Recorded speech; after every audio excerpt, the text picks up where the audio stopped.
안녕하세요. 부동산 유튜버 봄내음입니다.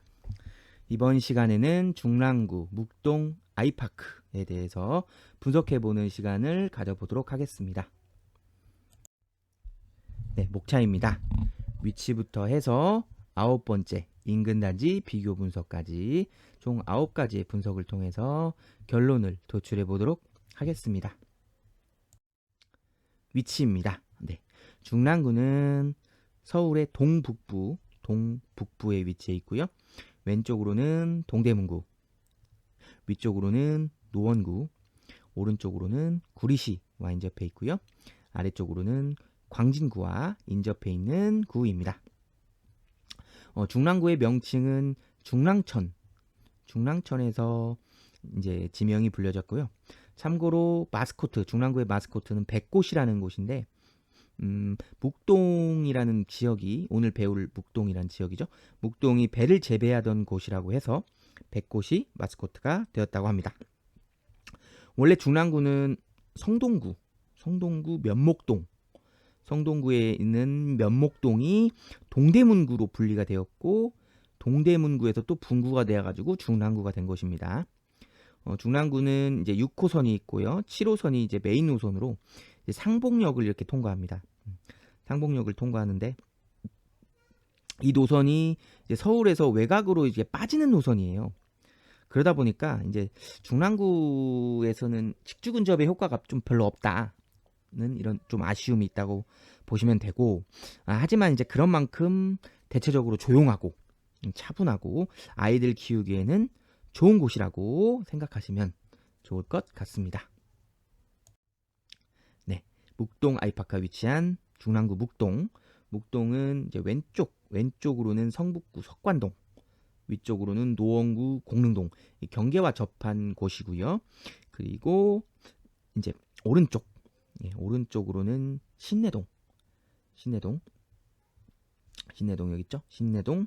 그리고 아래쪽으로는 이제 중화동과 인접해 있는 곳이라고 볼 수가 있겠습니다. 네, 3D 지도를 보시겠습니다. 이렇게 빨간색으로 표시한 곳이 묵동 아이파크 아파트고요. 왼쪽으로 이렇게 중랑천을 끼고 있고요. 중랑공원이 이렇게 모습이 보이죠? 중랑천을 끼고 있고요. 그리고 이제 건너편은 이제 성북구 석관동의 모습이고요. 그리고 아래쪽에 이제 묵현초등학교가 있고, 그리고 이제 인근 일대 보시면 어떻습니까? 보시면은 빌라 단지들이 상당히 많이 분포되어 있죠. 엄청나게 많이 분포되어 있고요. 여기 이제 먹골역 위편으로 해가지고 이제 상권과 아파트들이 이렇게 들어서 있는 모습까지 볼 수가 있고요. 네, 그리고 네, 이쪽 그 목동 월드 메르디앙 위쪽으로 해가지고 이쪽 있죠? 목동 월드 메르디앙 위쪽으로 해가지고 이제 중랑 장미공원이 있어요. 중랑 장미공원이 있어가지고 이쪽에서 이제 장미축제도 하고 아직 5년 후에 이제 좀 착공이 될 건 하지만 옆쪽에 이제 중랑천을 기준으로 이제 동부간선도로 지하화 사업도 하고 있거든요. 그것도 진행될 예정이고, 이제 이 지하가 완료되면은 이 지상은 이제 수변공원으로 조성이 될 거라는 점까지 참고해서 보시면 될 것 같습니다. 다음으로 세부 지도를 보시겠습니다. 보시면 묵동 아이파크 아파트가 이렇게 보이고요. 묵현초 여기 중랑천이 흐르고, 그리고 오른쪽 편에 먹골역 7호선 먹골역이 보이고요. 그리고 지도상에는 좀 안 보여요. 지도상에는 안 보이는데 6호선, 7호선 이제 태릉 입구역이 있고요. 그리고 봉화산이 엄청 넓게 차지하고 있다는 것까지 확인하실 수가 있겠습니다. 단지 전경입니다. 네, 전경의 모습 네, 두 개 보이고요. 그 다음에 여기 도색을 한 모습, 그리고 왼쪽은 이제 도색을 하기 전 모습이라고 비교해서 딱 보니까 한눈에 보이죠? 비교가 한눈에 되고, 그리고 이 정문의 모습인데 문주가 일단 설치되어 있지 않은 모습이고요. 그리고 공동 현관문도 참고하시면 좋을 것 같습니다. 놀이터 모습과 분리수거장이 따로 있지가 않아요. 있지 않은 모습이고, 그 다음에 이제 여기 테니스장, 그리고 앉아있는 곳의 모습, 벤치의 모습까지, 지하주차장의 모습까지 보시면 좋을 것 같습니다. 네, 다음으로 단지 주변 분위기를 한번 살펴보겠습니다. 첫 번째 사진은 단지 왼쪽 편 입구에서 나오는 그 왼쪽 편의 입구에서 나오는 모습이고요. 도로변의 모습이고, 이제 왼쪽으로 더 가면 이제 중랑천이 있다고 보시면 되고요. 두 번째 사진은 이제 107동 쪽으로 해가지고 단지 위쪽 편의 사진이에요. 위쪽 편의 사진이고, 세 번째 사진은 이제 단지 오른쪽 편 사진으로 이제 빌라 단지가 이렇게 형성되어 있는 모습. 그리고 마지막 사진은 묵현초 위쪽 편에 이렇게 상가들이 이렇게 조그맣게 형성되어 있는 모습입니다. 다음으로 주변 상권 및 학원가입니다. 보시면은 이렇게 먹골역 인근으로 해서 이렇게 쭉 이어져 있는 이제 파란색 상권이 있죠. 그리고 여기 이제 주황색으로 표시된 이제 묵동 주민센터 인근 쪽에 이제 상권이 형성되어 있는 것을 확인할 수가 있는데요. 이제 오른쪽에 있는 사진은 이제 파란색 상권 부분, 이렇게 아래쪽 사진은 위에 쪽 사진은 이제 파란색 상권 부분, 그리고 아래쪽 사진은 이제 주황색 사진 상권 부분이라고 사진을 한번 참고해서 보시면 될 것 같아요. 네, 그러니까 다시 한번 말씀드리면 이 파란색 부분이 여기 먹골역 인근, 그리고 여기 주황색 부분이 여기, 이렇게 참고하시면 좋을 것 같고, 학원가는 아쉽게도 인근에 없는 것으로 확인이 됐고요. 중개사거리, 노원구 중개사거리로 해서 차로 이동하여서 이용하는 그 학원가를 이용하고 있다고 확인이 된다고 보시면 되겠습니다. 다음으로 재미로 알아보는 선호하는 동은 어디일까입니다. 네, 이렇게 보시면 위쪽으로 태릉 입구역이 있죠. 6호선, 7호선, 아무래도 7호선이 좀 선호하는 곳이고요. 여기는 사실은 좀 거리가 멀어요. 거리가 멀어서 이쪽 위쪽 동이 뭐 선호한다, 뭐 이런 거는 크게 의미가 없고요. 아무래도 중요한 거는 이제 여기 먹골역과 어디가 가깝냐 보면은 이 오른쪽 단지들 있죠.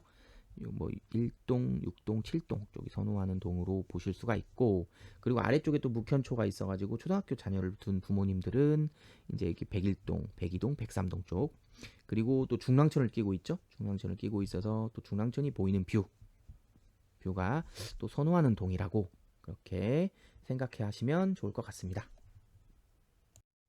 다음으로 평면도입니다. A타입, B타입, C타입인데요. 보시면은 세 개의 타입이 모두 다 비슷한 형태죠. 3베이 다 형태 띄고 있고 다 비슷한 형태고, 이제 거실 반대쪽은 이제 방 한 개가 있는 형태들이라고 해서 세 개의 형태가 조금씩만 차이를 보일 뿐 기본적인 큰 틀의 형태는 비슷하다. 이렇게 좀 보시면 되겠습니다. 다음으로 33평형 실내 사진의 모습이고요. 리모델링이 된 집이죠. 그래서 굉장히 깔끔한 모습. 이제 이런 구조 형태들만 좀 참고해서 보시면 될 것 같습니다. 이렇게 벽이 있죠. 이렇게 가벽 같은 것들이 있다는 모습 좀 보시면 될 것 같아요. 다음으로 기본 정보입니다. 네, 묵동 아이파크는 묵동에 위치해 있고요. 2002년식 601세대, 용적률은 296, 시공사는 현대산업개발이고요. 최고층은 24층까지 있고요. 계단식 구조와 난방 방식은 개별 난방 방식입니다. 평지로 구성되어 있고요. 주차 대수는 1.3대고 지하 주차장과 세대는 연결이 안 되어 있습니다.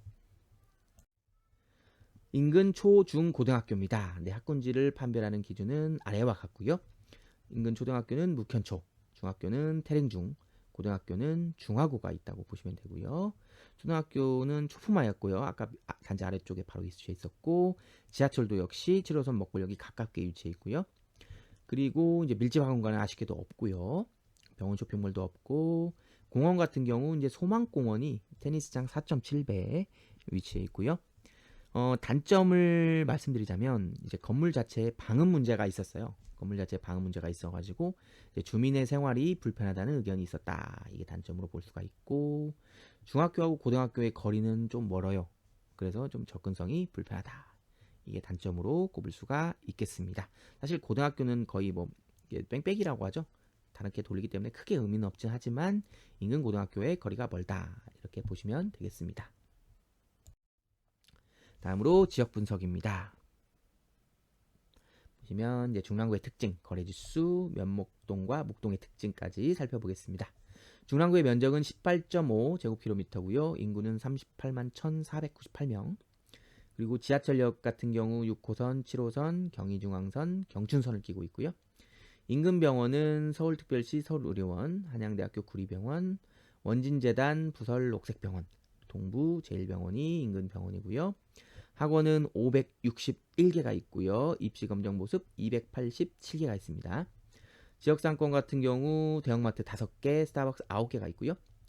중랑구의 특성은 이제 중랑구를 가로지르는 중앙선이 있어요. 그런 중앙선으로 인해서 구 내부에서도 남북으로 이제 환경과 문화, 정책과 인프라가 판이하게 갈리고 있다. 그런 특성이 있고요. 그리고 도봉구, 강북구와 더불어 서울 토박이들이 많이 거주하고 있죠. 특히 이제 성북구도 많이 거주하고 있는데 그렇게 거주하고 있으며 괜찮은 입지. 사실 중랑구 입지 괜찮거든요. 광진구 바로 위쪽이기도 하고 입지 괜찮은데 그런 입지에 비해서 존재감이 좀 낮다.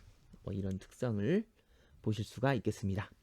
중랑구의 거래지수는 공급 적정 수요 같은 경우 1907세대인데 공급량은 1055세대고요.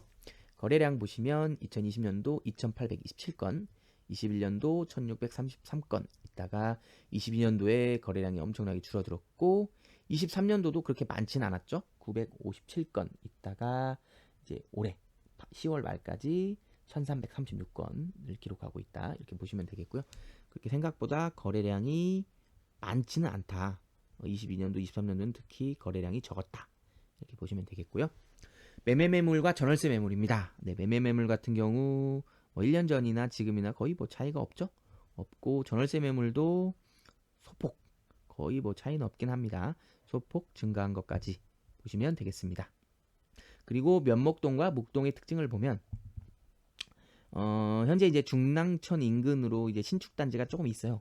일부 있지만은 원체 그쪽 인근이 이제 구축 빌라들이 많이 분포되어 있다. 그래서 이제 향후에 이게 이쪽 지역에 재개발이 필요하다. 이렇게 보시면 되고 경사와 굴곡이 심하고 도로폭이 좁다. 특히 도로폭이 좁아요. 굉장히 좁기 때문에 상습적으로 정체가 심한 구간이다. 이렇게 보실 수가 있겠습니다. 다음으로 가격 분석입니다. 네. 32평형 매매 전세 최고가를 먼저 살펴보면 이쪽 묵동 아이파크는 이제 10억까지 찍었었죠. 10억까지 찍었었고 전세 최고가는 6억 5천. 그래서 갭은 3억 5천이 차이가 나고요.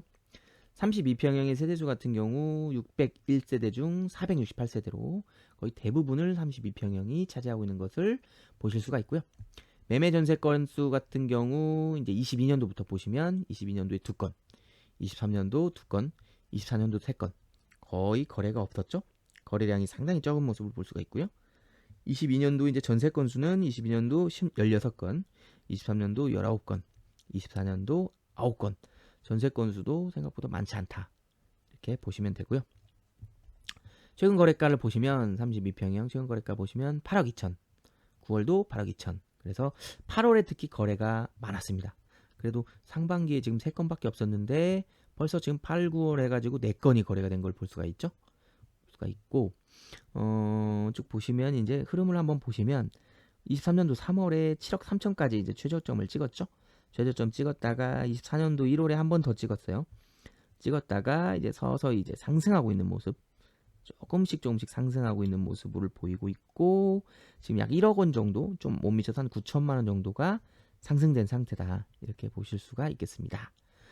KB 시세와 호가 같은 경우 이제 32평 기준 8억 천, 최고 호가는 9억, 최저 호가는 8억 3천이 이렇게 되고 있고요. 매물 개수는 8개가 있다. 그래도 매물 개수도 생각보다 많지 않은 모습을 볼 수가 있겠습니다. 다음으로 교통환경입니다. 네. 아파트와 업무지구까지의 걸리는 시간 살펴보겠습니다. 강남과의 거리가 조금 거리는 괜찮은데 시간이 좀 걸려요. 그래서 51분, 48분 소요되고요. 시청역도 48분, 41분. 그리고 구리역은 1시간 12분, 58분 상당히 많이 소요되고요. 가디역도 1시간 10분, 1시간 4분 상당히 많이 소요되죠. 볼 수가 있고 그리고 여의도도 마찬가지예요. 1시간 47분. 마곡은 더 많이 소요됩니다. 1시간 23분, 1시간 2분. 엄청나게 많은 시간들이 지금 업무지구까지 도달하는 시간들이 많이 걸린다는 걸 볼 수가 있고요. DMC역도 마찬가지입니다. 1시간 3분, 45분. 판교역도 57분, 57분. 그래서 오히려 강남이 가깝다 이런 느낌까지 들 정도로 업무지구까지의 그런 시간이 많이 소요되는 것을 보실 수가 있겠습니다. 상봉역은 인근에 있다 보니까 이제 15분, 9분 이렇게 소요되는 것을 보시면 되겠습니다. 네. 그리고 인근 단지 비교 분석입니다. 자, 쭉 보시면은 이제 묵동 아이파크 이렇게 있고, 그다음에 금호올림 있고, 여기 있죠? 금호올림 있고, 이편세당 화랑대 여기 있고, 브라운스톤 태릉 4개 아파트를 비교해 볼 텐데요. 한번 보시면 묵동 이제 금호올림 있죠? 금호올림 같은 경우는 세대수가 너무 적어요. 193세대고 거래량이 거의 전멸입니다. 전멸 수준이에요. 전멸 수준이다 보니까 최근 거래량 보니까 32평 같은 경우 2020년도 7월에 거래가 됐더라고요. 묵동 금호올림이. 그래서 거래가 거의 없는데 그마저도 이제 2020년도 7월에 거래가 돼가지고 마지막이었다. 한 건이. 그렇게 보시면 되고 여기가 제일 저렴하다. 이렇게 보시면 되겠고 그 다음에 이제 브라운스톤 태릉하고 묵동 아이파크가 사실 연식도 뭐 2년 차이 나긴 합니다. 세대수도 거의 비슷하죠. 세대수도 거의 비슷하고 평당가도 비슷하죠. 평당가도 비슷하다고 보시면 되고 역시 이 지역의 대장은 이제 이편한세당 화랑대다. 화랑대 아파트다. 연식도 이제 준신축에 들어가죠. 2017년식 17년식의 세대수도 700세대 이상이다. 그러다 보니까 호가가 뭐 한 300만 원 정도 더 높은 것까지 보실 수가 있겠습니다. 그래도 이제 이 화랑대도 이 6호선 화랑대역까지는 좀 그래도 좀 걸어 다닐 수 있는 거리다. 이렇게 보시면 되고 이 브라운스톤 태릉이 조금 아쉽긴 해요. 초역세권이거든요. 초역세권임에도 불구하고 조금 이제 가격대가 좀 비슷하다. 묵동 아이파크랑 비슷하고 그렇게 가격이 막 오르는 그 현상은 안 보인다. 그리고 거래도 그렇게 많지 않다. 5월의 거래가 최근이었거든요. 그렇게까지 좀 참고해서 보시면 되겠습니다.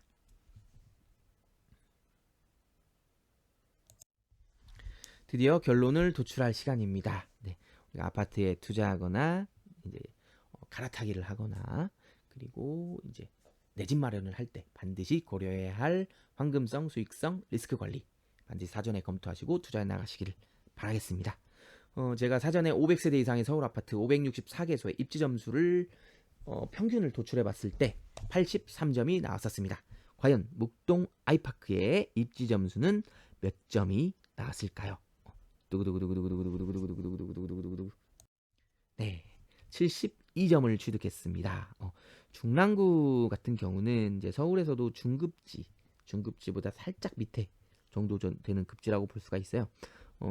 그럼에도 이제 점수가 좀 낮게 내놨다고 생각하는 이유가 뭐냐면 여기가 사실 초역세권의 초품 아파트거든요. 그래서 입지 점수만 조금 받쳐줘도 괜찮은 점수가 나왔을 텐데 그런 좀 아쉬움이 있는데 중랑구에서도 사실 묵동이 좀 낮은 입지에 있어요. 그리고 이 아파트 자체가 2002년식이다 보니까 이제 구축으로 접어든 점 이런 것들이 좀 아무래도 감점 요인으로 작용한 것 같습니다. 네, 지금까지 묵동 아이파크 아파트 분석 영상을 시청해 주셔서 감사합니다. 다음 이 시간에 뵐게요. 그때까지 안녕. 지금까지 부동산 유튜버 봄내음이었습니다.